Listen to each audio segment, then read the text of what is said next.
അസ്സലാമു അലൈക്കും വറഹ്മത്തുള്ളാഹി വബറകാതുഹു. ബിസ്മില്ലാഹിർ റഹ്മാനിർ റഹീം. അൽഹംദുലില്ലാഹി റബ്ബിൽ ആലമീൻ. വസ്സലാത്തു വസ്സലാമു അലാ അഷ്റഫിൽ മുർസലീൻ വഅലാ ആലിഹി വസഹ്ബിഹി അജ്മഈൻ. സ്നേഹബഹുമാനങ്ങൾ നിറഞ്ഞ ഉസ്താദുമാരെ, പ്രിയപ്പെട്ട രക്ഷിതാക്കളെ, സ്നേഹനിധികളായ വിദ്യാർത്ഥിനികളെ, അൽഹംദുലില്ലാ, പരിശുദ്ധവും പവിത്രവുമായ ദുൽഹിജ്ജ മാസത്തിലാണല്ലോ നമ്മളുള്ളത്. പവിത്രമായ ദുൽഹിജ്ജ മാസത്തെ ഏറ്റവും പ്രധാനപ്പെട്ട ദിവസങ്ങളിലൂടെ നമ്മൾ കടന്നു പോവുകയാണ്. വളരെ സുപ്രധാനമായ അതിവിശേഷപ്പെട്ട സുദിനങ്ങൾ നമ്മളിലേക്ക് ഇൻഷാ അല്ലാ ഏതാനും ദിവസങ്ങൾക്കുള്ളിൽ സമാഗതമാകാൻ പോകുന്നു. ലോക മുസ്ലിമീങ്ങൾ ആഘോഷിക്കുന്ന പ്രധാനപ്പെട്ട ആഘോഷങ്ങളിൽ ഒരു ആഘോഷമായ ബലിപെരുന്നാൾ നമ്മളിലേക്ക് വരികയാണ്. മഹാനായ റസൂലുള്ളാഹി സ്വല്ലല്ലാഹു അലൈഹി വസല്ലമ തങ്ങൾ വിശുദ്ധമായ മദീനയിലേക്ക് എത്തിയപ്പോൾ നബി സല്ലല്ലാഹു അലൈഹി വസല്ലമ തങ്ങൾ തൻ്റെ അനുചരന്മാരോട് പറഞ്ഞു, ജാഹിലിയ കാലഘട്ടത്തിൽ നിങ്ങൾക്ക് 2 ആഘോഷ ദിവസങ്ങളുണ്ടായിരുന്നു. ഇന്നിതാ അതിന് പകരമായി 2 ആഘോഷ ദിവസങ്ങൾ നിങ്ങൾക്ക് അള്ളാഹു പകരമാക്കി തന്നിരിക്കുന്നു. ഒന്ന് ചെറിയ പെരുന്നാൾ ദിവസവും മറ്റൊന്ന് ബലിപെരുന്നാൾ ദിവസവും. ഈ 2 ദിവസങ്ങളാണ് ഈ ആഘോഷ ദിവസങ്ങൾ എന്ന് മഹാനായ റസൂലുള്ളാഹി സ്വല്ലല്ലാഹു അലൈഹി വസല്ലമ തങ്ങൾ തൻ്റെ അനുയായികളോട് പറയുകയുണ്ടായി. വിശുദ്ധമായ പെരുന്നാൾ ദിവസവും അതിൻ്റെ രാവും നമ്മൾ അള്ളാഹു ഇഷ്ടപ്പെട്ട കാര്യങ്ങളെ കൊണ്ട് സജീവമാക്കണം. ഏറ്റവും പ്രധാനമായി വേണ്ടത് മഹാനായ റസൂലുള്ളാഹി സ്വല്ലല്ലാഹു അലൈഹി വസല്ലമ തങ്ങൾ പറഞ്ഞൊരു ഹദീസിൽ കാണാം, സയ്യിനു അഅയാദക്കും ബിത്തക്ബീർ. നിങ്ങൾ നിങ്ങളുടെ പെരുന്നാളുകളെ തക്ബീറുകളെ കൊണ്ട് ഭംഗിയാക്കണം. നബി സല്ലല്ലാഹു അലൈഹി വസല്ലമ തങ്ങൾ 2 പെരുന്നാൾ ദിവസങ്ങളിലും ബഹുമാനപ്പെട്ട പുണ്യപ്രവാചകർ സല്ലല്ലാഹു അലൈഹി വസല്ലമ തങ്ങൾ സ്വഹാബിമാരിൽ പ്രധാനികളായ Fadl bin Abbas, Abdullah bin Abbas, അതുപോലെ തന്നെ Ali bin Abi Talib, Jafar bin Abi Talib, Hasan Husain റളിയല്ലാഹു അൻഹുമ, ഉസാമത്ത് ബിൻ സെയ്ദ്, ഇങ്ങനെ തുടങ്ങിയ വളരെ പ്രധാനികളായ സ്വഹാബിമാർ റളിയല്ലാഹു അൻഹും അജ്മഈൻ. ഇത്തരത്തിലുള്ള സ്വഹാബിമാരെല്ലാം കൂട്ടിക്കൊണ്ട് ശുദ്ധമായ മദീനയുടെ ഓരോ തെരുവോരങ്ങളിലൂടെയും തക്ബീർ ചൊല്ലി നടക്കുമായിരുന്നു എന്ന് ഹദീസിൻ്റെ കിതാബുകളിൽ നമുക്ക് കാണാൻ കഴിയും. എൻ്റെ പ്രിയപ്പെട്ട സഹോദരങ്ങളോട്, കൂട്ടുകാരോട് ഓർമ്മപ്പെടുത്താൻ ആഗ്രഹിക്കുന്നത്, നമ്മുടെ പെരുന്നാളുകൾ തക്ബീറുകളെ കൊണ്ട് നമ്മൾ അലങ്കരിക്കണം. നമ്മുടെ വീടുകൾ, നമ്മുടെ പള്ളികൾ, നമ്മൾ ബന്ധപ്പെടുന്ന അത്തരം സ്ഥലങ്ങൾ പരിശുദ്ധമായ ഈ സുദിനത്തിലും അതിൻ്റെ രാവിലും തക്ബീറുകളെ കൊണ്ട് ധന്യമാക്കാൻ നമ്മൾ ഒരുങ്ങുക. അള്ളാഹു അനുഗ്രഹിക്കുമാറാകട്ടെ. പുണ്യമായ ദുൽഹിജ്ജ മാസത്തിലെ ഒരു പ്രത്യേകതയാണ് മറ്റു മാസങ്ങളിലില്ലാത്ത വളരെ പ്രധാനപ്പെട്ട ചില പ്രത്യേകതകൾ. ഒരർത്ഥത്തിൽ മഹാന്മാരാകുന്ന പണ്ഡിതന്മാർ പറയുന്നുണ്ട്, നന്മകൾ ഏതെല്ലാം ഉണ്ടോ അത് ഫർളുമാവാം സുന്നത്തുമാവാം, അത്തരത്തിലുള്ള നന്മകളുടെ എല്ലാ കാര്യങ്ങളും സമ്മേളിക്കുന്നൊരു മാസമാണ് വിശുദ്ധമായ ദുൽഹിജ്ജ മാസം. ദുൽഹിജ്ജ മാസത്തിലെ ഈ ആദ്യത്തെ 10 രാവുകളും അതിൻ്റെ പകലുകളും അത്തരത്തിലുള്ള നന്മകളെ കൊണ്ട് സജീവമാക്കപ്പെടേണ്ട സമയമാണ്. പരിശുദ്ധ റമളാൻ, ആ റമളാനിൽ എല്ലാ നന്മകൾക്കും നമുക്ക് അവസരമില്ല. എന്നാൽ ദുൽഹിജ്ജ മാസമാണെങ്കിൽ എല്ലാ നന്മകൾക്കും അവസരമുണ്ട്. അതായത് പരിശുദ്ധ റമളാനിൽ ഒരാൾ ഹജ്ജ് ചെയ്യണമെന്ന് ഉദ്ദേശിച്ചാൽ സാധ്യമാകുകയില്ലല്ലോ. വിശുദ്ധമായ ദുൽഹിജ്ജ മാസത്തിൽ മാത്രമാണ് അത് സാധ്യമാകുക. അപ്പം അതുകൊണ്ട് ഹജ്ജടക്കമുള്ള പരിശുദ്ധമായ ദീൻ ഇസ്ലാമിൽ ഫർളും സുന്നത്തുമായ ഒരുപാട് നന്മകൾ പരിചയപ്പെടുത്തുന്നുണ്ടെങ്കിൽ ആ നന്മകൾക്കെല്ലാം അവസരമൊരുങ്ങുന്നത് പരിശുദ്ധമായ ദുൽഹിജ്ജ മാസത്തിലാണ്. നോമ്പനുഷ്ഠാനം ദുൽഹിജ്ജയുടെ 1-ാം ദിവസം മുതൽക്ക് 9-ാം ദിവസം വരെ, അഥവാ 9-ാം ദിവസം ഉൾപ്പെടെ ഹാജിമാരല്ലാത്ത എല്ലാ ആളുകൾക്കും 9-ാം ദിവസം ഹാജിമാർക്ക് നോമ്പനുഷ്ഠിക്കാൻ പാടില്ല, അവർ നോമ്പ് ഒഴിവാക്കുകയാണ് വേണ്ടത്. അങ്ങനെയുള്ള ആളുകളല്ലാത്ത എല്ലാ ആളുകൾക്കും 1 മുതൽ 9 വരെയുള്ള ദിവസങ്ങൾ നോമ്പനുഷ്ഠിക്കൽ സുന്നത്തുണ്ട്. അതുപോലെ തന്നെ പരിശുദ്ധമായ ഹജ്ജിൻ്റെ കർമ്മങ്ങളുമായി ബന്ധപ്പെട്ട് ഹാജിമാർ ഏർപ്പെടുന്നത് ഈ സുദിനങ്ങളിലാണ്.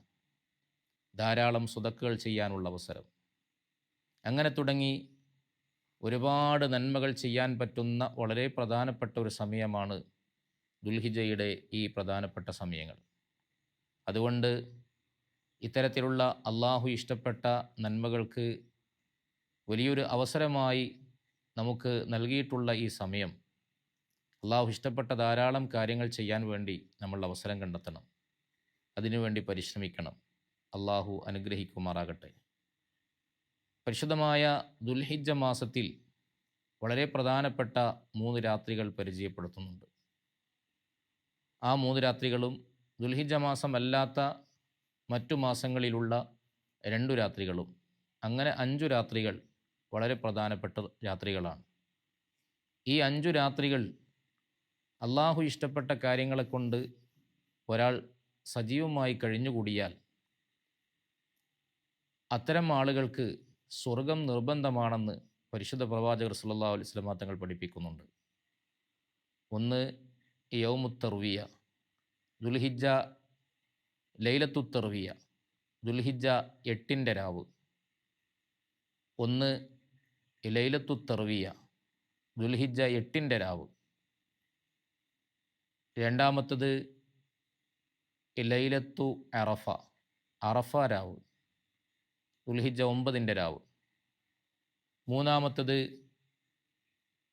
ലൈലത്തു ഈദിൽ അദ്ഹ, പരിശുദ്ധമായ ബലിപെരുന്നാൾ രാവ്. മറ്റൊരു രാവ് ലൈലത്തു ഈദിൽ ഫിത്തർ, അത് പരിശുദ്ധമായ ഷവ്വാലിൽ വരുന്നതാണ്. മറ്റൊരു രാവ് ലൈലത്തുൻ നിസ്ഫി മിൻ ഷാബാൻ, ഷാബാൻ പകുതിയുടെ രാവ്, ബറാത്ത് രാവ്, അത് ഷാബാൻ മാസത്തിൽ വരുന്നതാണ്. അപ്പോൾ ഈ 5 രാത്രികളിൽ 2 രാത്രികൾ, ഒന്ന് ഷവ്വാൽ മാസത്തിലും ഷവ്വാൽ മാസത്തിൻ്റെ പ്രഥമ രാത്രി, മറ്റൊന്ന് ഷാബാൻ മാസത്തിലെ പകുതിയുടെ രാവ് അഥവാ ബറാത്ത് രാവ്. ഈ 2 രാവുകൾ ഒഴിച്ച് ബാക്കി 3 രാവുകൾ വരുന്നത് ഈ പരിശുദ്ധമായ ദുൽഹിജ്ജ മാസത്തിലാണ്. ദുൽഹിജ്ജയുടെ 8-ാം രാവ്, 9-ാം രാവ്, 10-ാം രാവ്, ഈ 3 രാത്രികളും ഈ മാസത്തിലാണ് അള്ളാഹു ഉൾക്കൊള്ളിച്ചിരിക്കുന്നത്. അപ്പോൾ തന്നെ ഈ മാസത്തിൻ്റെ പ്രാധാന്യവും ഈ മാസത്തിൽ അള്ളാഹു ഒരുക്കിയിരിക്കുന്ന നന്മകൾക്കുള്ള അവസരങ്ങളും നമുക്ക് തിരിച്ചറിയാൻ കഴിയും. ഈ പറയപ്പെട്ട 5 രാത്രികൾ അള്ളാഹു ഇഷ്ടപ്പെട്ട കാര്യങ്ങളിലൂടെ സജീവമായി കഴിഞ്ഞാൽ അത്തരം ആളുകൾക്ക് അതിന് പകരമായി നൽകുന്ന പ്രതിഫലം സ്വർഗം അവർക്ക് നിർബന്ധമായിരിക്കും എന്ന് മഹാനായ റസൂലുള്ളാഹി സ്വല്ലല്ലാഹു അലൈഹി വസല്ലം തങ്ങൾ പഠിപ്പിക്കുന്നു. പരിശുദ്ധമായ ദുൽഹിജ്ജ മാസത്തിലെ വളരെ പ്രധാനപ്പെട്ട ഒരു കർമ്മമാണ് ഉളഹിയ്യത്ത് കർമ്മം. ദുൽഹിജ്ജ മാസത്തിലെ ബലിപെരുന്നാൾ ദിവസത്തിൽ ലോകമെമ്പാടുമുള്ള മുസ്ലിമീങ്ങൾ ചെയ്യുന്ന ഏറ്റവും പ്രധാനപ്പെട്ട ഒരു കർമ്മമാണ് ബലികർമ്മം എന്നുള്ളത്. ശുദ്ധമായ പെരുന്നാൾ ദിവസം പെരുന്നാൾ നിസ്കാരത്തിന് ശേഷം അതിൻ്റെ സമയം പ്രവേശിക്കുന്നു. അയ്യാമു തശ്രീക്ക് എന്ന് പറയുന്ന ദുൽഹിജ്ജയുടെ 13-ാം ദിവസം അവസാനിക്കുന്നതുവരെ അതിൻ്റെ സമയം നീണ്ടു നിൽക്കുന്നു. ഈ സമയങ്ങളിൽ ചെയ്യുന്ന വളരെ പ്രധാനപ്പെട്ട ഒരു കർമ്മമാണ് ബലികർമ്മം. അതുകൊണ്ട് തന്നെ ബലി പെരുന്നാൾ എന്നും ഈ പെരുന്നാളിനെ സംബന്ധിച്ച് പറയപ്പെടാറുണ്ട്. അത് മഹാനായ സയ്യിദുന ഖലീലുല്ലാഹി ഇബ്രാഹിം നബി അലൈഹി സ്വലാത്തു വസ്സലാമിൻ്റെയും അതുപോലെ തന്നെ മഹാനായ സയ്യിദുന ഇസ്മായിൽ അലൈഹി സ്വലാത്തു വസ്സലാമിൻ്റെയും വാത്സല്യനിധിയായ ആ പൊന്നുമോൻ്റെയും അതുപോലെ തന്നെ പ്രിയപ്പെട്ട പിതാവിൻ്റെയും ത്യാഗപൂർണമായ അർപ്പണബോധത്തോടുകൂടിയുള്ള ആ ചരിത്രത്തെ ഓർമ്മപ്പെടുത്തുന്ന, ആ സ്മരണകൾ അയവിറക്കുന്ന ഏറ്റവും പ്രധാനപ്പെട്ട ഒരു കർമ്മമാണ് ബലികർമ്മം എന്നുള്ളത്. സാമ്പത്തികമായി ശേഷിയുള്ള ഏതൊരാൾക്കും ആ പരിശുദ്ധമായ കർമ്മം ചെയ്യൽ വളരെ ശക്തിയേറിയ സുന്നത്തുണ്ട്. അള്ളാഹു അനുഗ്രഹിക്കുമാറാകട്ടെ. മഹാനായ സയ്യിദുന ഖലീലുല്ലാഹി ഇബ്രാഹിം നബി അലൈഹി സ്വലാത്തു വസ്സലാമിൻ്റെയും ഇസ്മായിൽ നബി അലൈഹി സ്വലാത്തു വസ്സലാമിൻ്റെയും ആ ത്യാഗപൂർണമായ ജീവിതത്തെ ഓർമ്മപ്പെടുത്തുന്നു എന്ന് പറയുമ്പോൾ, താൻ വളരെ ആഗ്രഹിച്ചും മോഹിച്ചും അള്ളാഹുവിനോട് ആത്മാർത്ഥമായി ദുആ ചെയ്തതിൻ്റെ അനന്തരഫലമായി അള്ളാഹു നൽകിയ പ്രിയപ്പെട്ട പൊന്നുമോൻ സയ്യിദുന ഇസ്മായിൽ അലൈഹി സ്വലാത്തു വസ്സലാം ഓടിച്ചാടി നടക്കുന്ന പ്രായപരിധി എത്തിയപ്പോൾ ആ പ്രിയപ്പെട്ട മകനെ, വാത്സല്യനിധിയായ ആ പ്രിയപ്പെട്ട പൊന്നുമോനെ അള്ളാഹുവിൻ്റെ മാർഗ്ഗത്തിൽ ബലിയർക്കണമെന്നൊരു സ്വപ്നം അള്ളാഹുവിൻ്റെ പരിശുദ്ധ പ്രവാചകരായ ഇബ്രാഹിം നബി അലൈഹി സ്വലാത്തു വസ്സലാം കാണുകയും പല പ്രാവശ്യം ആ സ്വപ്നം ആവർത്തിക്കപ്പെട്ടപ്പോൾ ഇത് അള്ളാഹുവിൻ്റെ ഭാഗത്തുനിന്നുള്ളതാണെന്ന് കൃത്യമായി മനസ്സിലാക്കുകയും ചെയ്തതിൻ്റെ അടിസ്ഥാനത്തിൽ പ്രിയപ്പെട്ട പൊന്നുമോനെ അറുക്കാൻ വേണ്ടി കൊണ്ടുപോകുന്നു. ചരിത്രം നമുക്കറിയാം.